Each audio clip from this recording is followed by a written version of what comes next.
এই দুটো শালগম দিয়ে অন্য কিছু রান্না করবো। দেখি কি এই শালগম দুটোকে চুকিয়ে করে নিয়েছি, আলু দিয়েছি কয়েকটা। এগুলোকে আমি এখন 50% সিদ্ধ করে নেবো।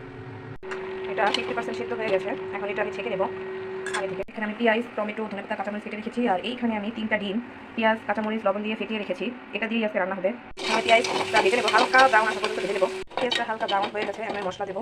মশলা এখানে হলুদ, মরিচ, পরিমাণ মতো ধনা, জিরা, আর এখানে স্পেশাল মশলা আমার হাতের হাফ চা চামচ। এই মশলাটা সব দিয়ে দেবো। পেঁয়াজটা পুড়ে যাবে, তার জন্য একটু পানি দিয়ে দিলাম। মশলাটা কষাবো, 1 মিনিট মশলাটা কষাতে হবে। মশলাটা অনেকটা কষে আসছে, এবার হচ্ছে একটু একটা টমেটো, এটা দিয়ে আমি আরও 2 মিনিট কষাবো। মশলাটা ভালোভাবে কষে গেছে। এখন আমি এই সেদ্ধ করা শালগমগুলো দিয়ে দিচ্ছি। এটা দিয়ে আমি আরও 2 মিনিট কষাবো, আরও 2 মিনিট কষাবো। আমি এই শালগমটা মশলা ভালোভাবে কষিয়ে নিয়েছি, তারপর তেল ছেড়ে দিয়েছে। এখন আমি গরম পানি দিয়ে দিচ্ছি। গরম পানি দিয়ে দিচ্ছি, এটা বলো কাঁচা হতে থাক, আমি ডিমটা ভেজে নিই।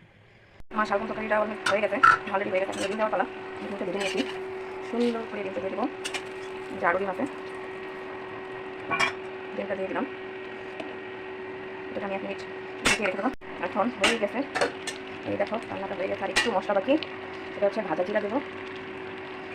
ভাজা জিরা দিলাম, তারপর আমি দেবো ধনেপাতা আর কাঁচামরিচ। ধনেপাতা, কাঁচামরিচ দিয়ে দিলাম। আর এই রান্নাটা হয়ে গেছে। তোমরা এখনও যারা এই শালগমের তরকারিটা ট্রাই করো নি, এই ডিম দিয়ে ট্রাই করে দেখতে পারো, ভালোই হয়।